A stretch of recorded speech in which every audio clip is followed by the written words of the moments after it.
திருச்சிற்றம்பலம். இந்த பதிகத்தை எந்த ஓதுவார்களும் முழுமையா பாடுவதே இல்லை. ஏன்னா பாடினா கலந்து, அதனால அவங்களுக்கு சம்பாவனை வந்தா போதும், நேரம் ஆனா போதும், முடிச்சுட்டு போயிட்டே இருக்கணும். இப்படி உணர்ந்து பாடும் பொழுதுதான் அந்த பயன் பாடுகிறவர்களுக்கும் கிடைக்கும், கேட்கிறவர்களுக்கும் கிடைக்கும். இந்த நிகழ்ச்சி ஏற்பாடு பண்ண அவங்களுக்கும் ஒரு பயன். இது இவ்வளவு நேரம் பொறுமையா கேட்டது இறைவனுடைய திருவருள் தான். இதுல பாருங்க, நான் சொல்லல, இந்த பதிகத்தை ஓதியவர் யாரும் ஒரு தீதிவர், அவங்களுக்கெல்லாம் தீமையே கிடையாது. தீமை இல்லாதவர்களுக்கு ஒரு பட்டம் கொடுக்குறார். அவங்க யாருன்னா தீதி இல்லை. ஆமா, அது மட்டும் இல்லை, இந்த 10 பாடல்களையும் உணர்ந்து பாடியவர்கள் மண் புகார். மண் புகார்னா என்ன? இந்த பூமியிலே பிறவி வராது அவங்களுக்கு, நேரடியா அவங்களுக்கு வந்து இன்னொருவன் தான். மீண்டும் பிறவி வந்து அவங்களுக்கு தேவர் பிறவி தான், மனித பிறவி கிடையாது. அப்படிப்பட்ட ஒரு உயர்ந்த பதியத்தை எல்லாம் இந்த திருமுறை நமக்கு கொடுத்துருக்கு. ஆனா நம்ம யாரும் அதை பாடுறது கிடையாது, போடுறது கிடையாது. இப்படி ஐயா மாதிரி யாருன்னா நிகழ்ச்சி பண்ணா வாய்ப்பு இருக்குதுன்னு வச்சு வந்து எல்லாத்தையும் பாடி முடிச்சு. அடுத்தபடியாக நேரம் நெருங்கிக் கொண்டிருக்கிறது.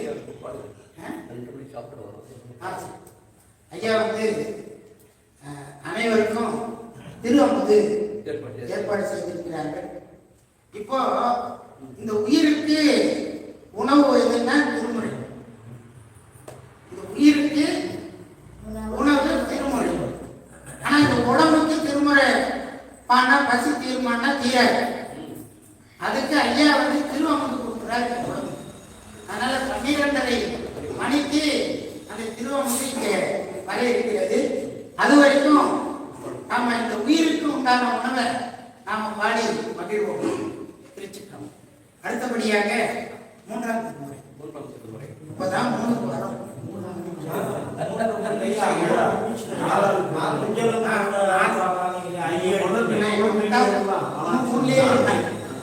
எல்லாரும் உற்சாகமா இருக்காங்க. ஐயா சும்மா முன்னே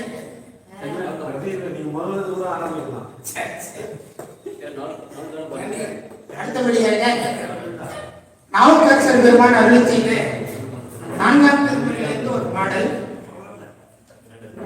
இந்த பாடல் எதுக்காக பாடினாருன்னா, அவரை வந்து ஆட்கொள்ளணும், நாவுக்கரசரை ஆட்கொள்ளணும்.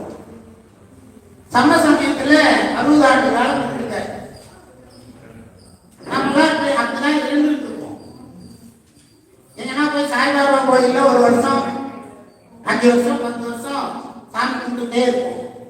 அதுக்கப்புறம் பிரத்யங்கரா தேவி கோயிலுக்கு போய் அங்க ஒரு 10 வருஷம் சாமி கும்பிடுவோம். அப்புறம் இந்த மாதிரி எந்தெந்த சாமி எல்லாம் இருக்கோ, சிறு தெய்வங்கள்லாம் இருக்கோ, அங்கெல்லாம் போய் சாமி கும்பிட்டுட்டே இருக்கும். அப்படிதான் நாவுக்கரசரும் போனார். சமண சமயத்துல போய் அங்க போய் அந்த மதத்தை தடுக்கி இருந்தார். அவர் எப்படியாவது இந்த சைவ சமயத்தை கொண்டு வரணும்னு சொல்லிட்டு அவருக்கு ஒரு சூளை நோயை கொடுத்தாரு. நமக்கெல்லாம் சாமி ஒரு நோய் கொடுக்குறாருன்னா நாம இன்னும் சாமி கிட்ட வரலன்னு அர்த்தம். அதனால நாவுக்கரசருக்கு ஒரு நோயை கொடுத்து சாமி கிட்ட கூப்பிட்டுருந்தார். நமக்கு ஒரு நோய் கொடுத்தா சாமி கூப்பிட போறாருன்னு அர்த்தம் அப்படின்னு நாம நினைக்கிறோம். அப்படி அந்த நோயினாலே அவர் சைவ சமயத்தை சார்ந்த ஒரு பாடலை கொடுத்திருந்தோம்.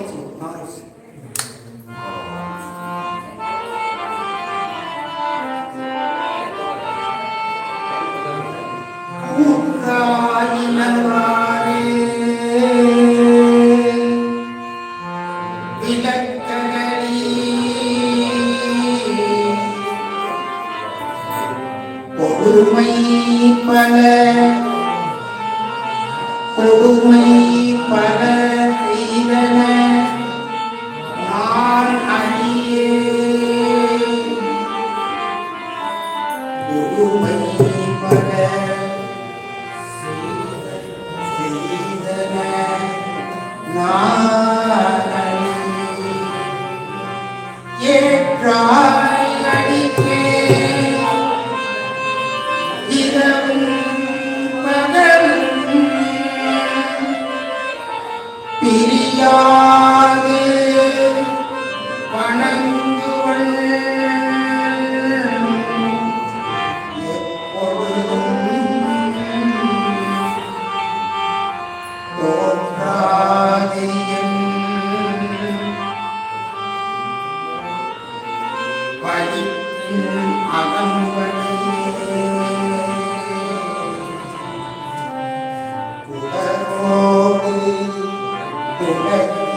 வீரட்டானத்து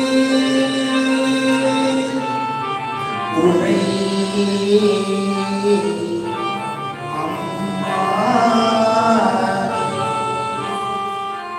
யாருக்காவது தீராத வயிற்று வலி இருந்தா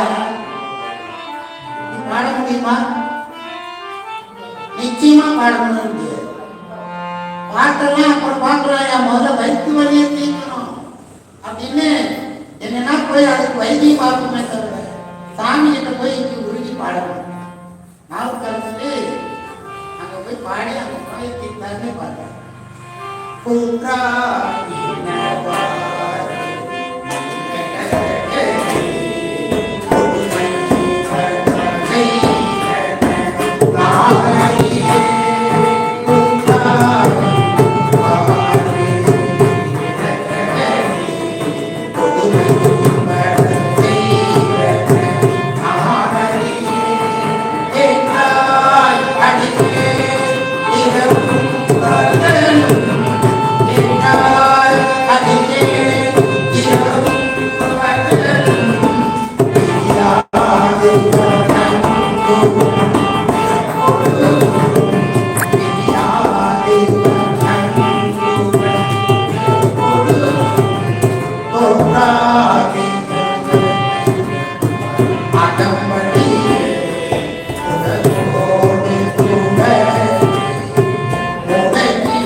சாமிக்கு வைத்திய வழி தீர்ந்துச்சு.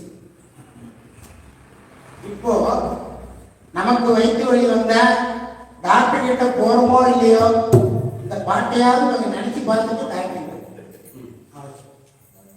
அடுத்தபடியாக 5ஆம் திருமுறையில இருந்து ஒரு அருமையான பாடல் ரேவதி ராகத்துல பாடுவதற்கு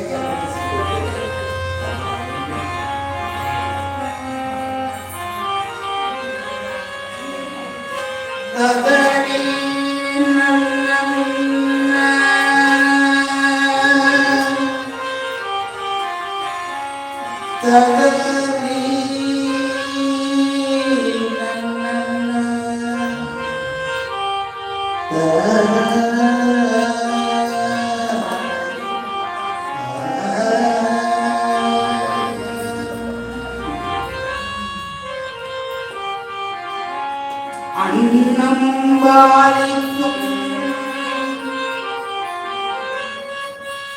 அன்னம் பாலிக்கும்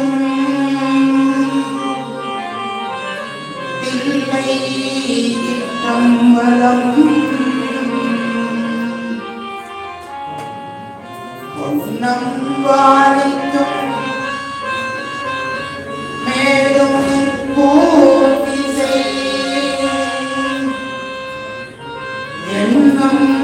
வாழிக்குமாறு கண்டே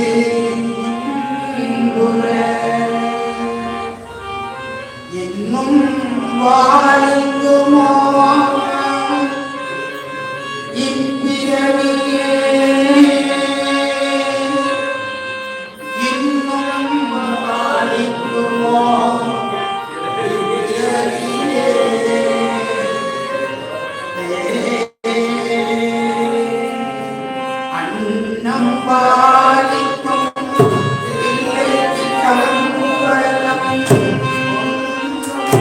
அன்னம்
அதெல்லாம் ரொம்ப துணையா இருக்கு.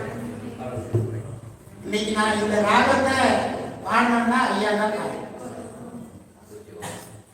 எனக்கு ராகம் வந்து தெரியலன்னாலும் ஐயா கற்றுனே ஐயாவை இந்த நேரத்தில் நான் பாராட்டேன்.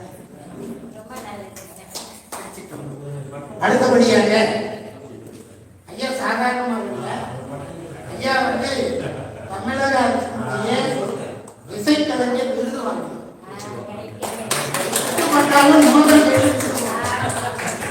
அதனால ஐயாவுடைய திறமையெல்லாம் எங்களுக்கு வருதுன்னா ஐயாவுடைய ஆசை. அடுத்தபடியாக 6ஆம் திருமுறை, இது திருத்தாண்டகம் என்று சொல்லக்கூடிய யாப்பு அமைப்பில் நாவுக்கரசர் பெருமான் 100 பதியங்கள் பாடியிருக்கிறார். 1 இல்லை 2 இல்லை, 100 பதியங்கள் பாடியிருக்கிறார். திருத்தாண்டகம் வேத மந்திரங்களுக்கு சமமான திருத்தாண்டகங்கள் அதுல பொருந்திருக்கிறதாக அருளாளர்கள் சொல்கிறார்.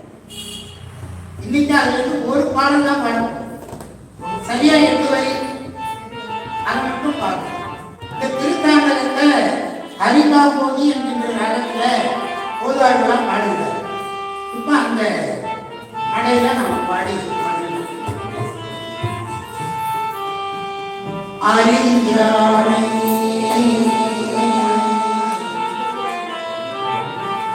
அந்த நல்கம் சிந்தையானை அருமறையின் அகத்தானை அருமை ஆர்க்கும் தெரியாத தத்துவனை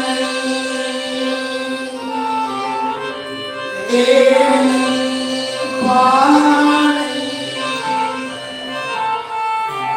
திகழொளி தேவர்கள் கந்தம் ஓமை மற்றையே அறியானை நான் முகலை கடலை காற்றை கடை கடலை உழவரையை கடந்து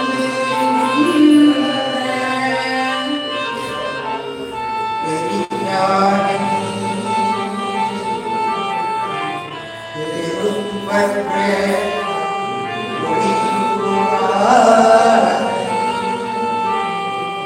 பேசாத நான் எல்லாம் பிறவானாய் பேசாத நான் எல்லாம் பிறவானாய்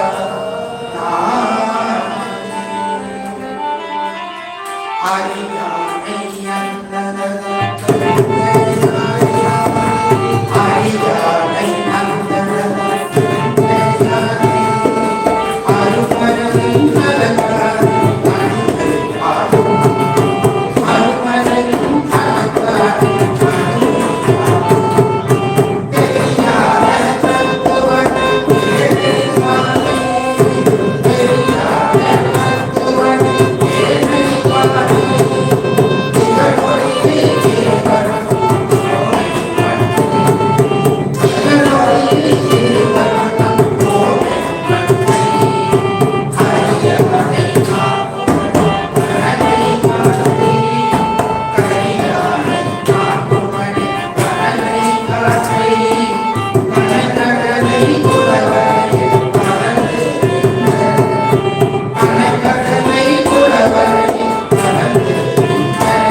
பெருமான் அருள் செய்த பதிகம். இந்த 7ஆம் திருமுறையே சுந்தரர் பெருமான் 36,000 பதிகள் பாடியிருக்கார். இதெல்லாம் நம்பியாண்டார் நடிகள் நமக்கு லிஸ்ட் போட்டு, ஆனா நமக்கு 36,000 பதிகள் கொடுத்திருந்த நல்லா பயன் பண்ணி பீரோல வச்சு கூட்டி வச்சுக்கணும். இதெல்லாம் செய்யணும்னு சாமி அப்படியே தெரியும். அதனால ராஜராஜ சோழன் காலத்துல என்ன பண்ணாரு சாமி, மொத்தத்தையும் செல்லேறிக்க விட்டார். அதுல மிச்சம் மீதி சேர்ந்த ஒரு 100 பதிகம், 36,000 பதிகம் இங்க, 100 பதிகம் இங்க. அந்த 100 பதிகத்துல ஒரு பாட்டு தான் நம்மளால பாட முடியும். ஏன் பாட முடியல? நமக்கு அந்த தவம் இல்லை. எந்த பிறவில அந்த தவம் கிடைக்குமோ அப்பதான் பாட முடியும். இப்ப நான் பாடிட்டேன்னா நானும் இல்லை, முயற்சி பண்ணிட்டு இருக்கேன். எல்லா பதிகத்திலையும் ஒரு பாடல் பாடி முயற்சி பண்ணிட்டு இருக்கேன். இன்னும் முழுமையா நான் பாடி இப்போ அருமையான பதிகங்கள்லாம் பாடியிருக்கேன். நானு இப்போ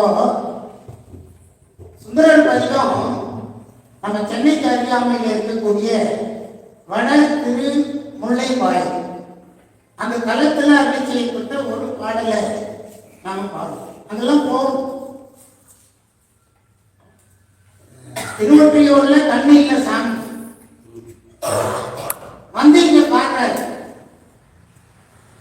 சாமியை புகழ்ந்து பாடுறாரு. நம்மளால கண்ணு தெரியுது, நம்ம கண்ணு தெரிஞ்சே ஒரு பாட்டை பாடணும். திருவொற்றியூர்ல சுந்தரருக்கு 2 கண்ணையும் கொடுக்குறாரு. குடும்பமே நேர வட திருமுல்லை வாயிலுக்கு வந்து பாட்டு பாடுறாரு. அது என்ன பாட்டுங்கிறத நான் பாடுறேன், நீங்களும் காதாக கேட்க முடியும்.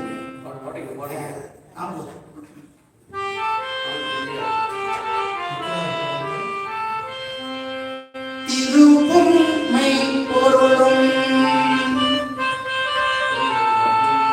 செல்வமும் எனக்கு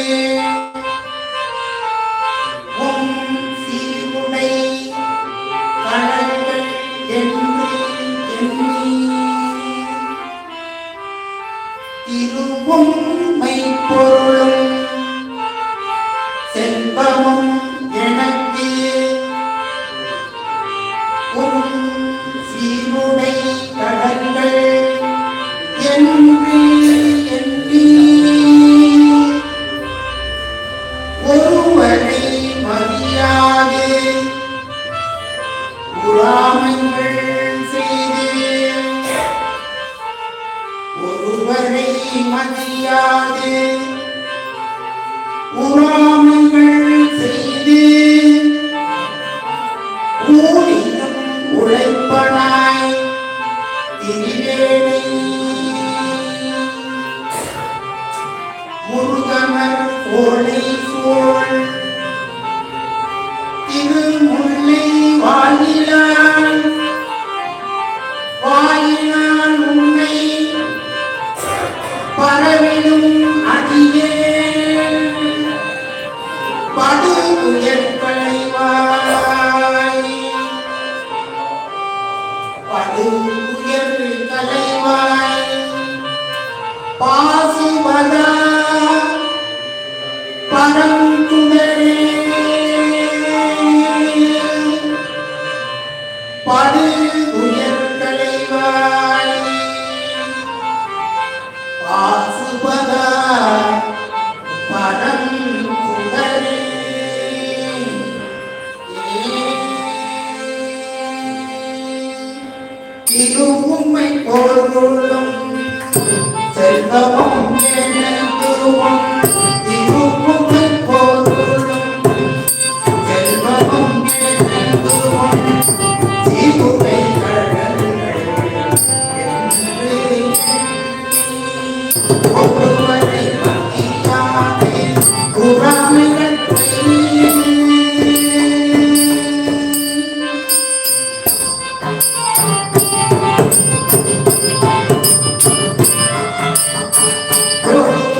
எட்டாம் திருமுறை.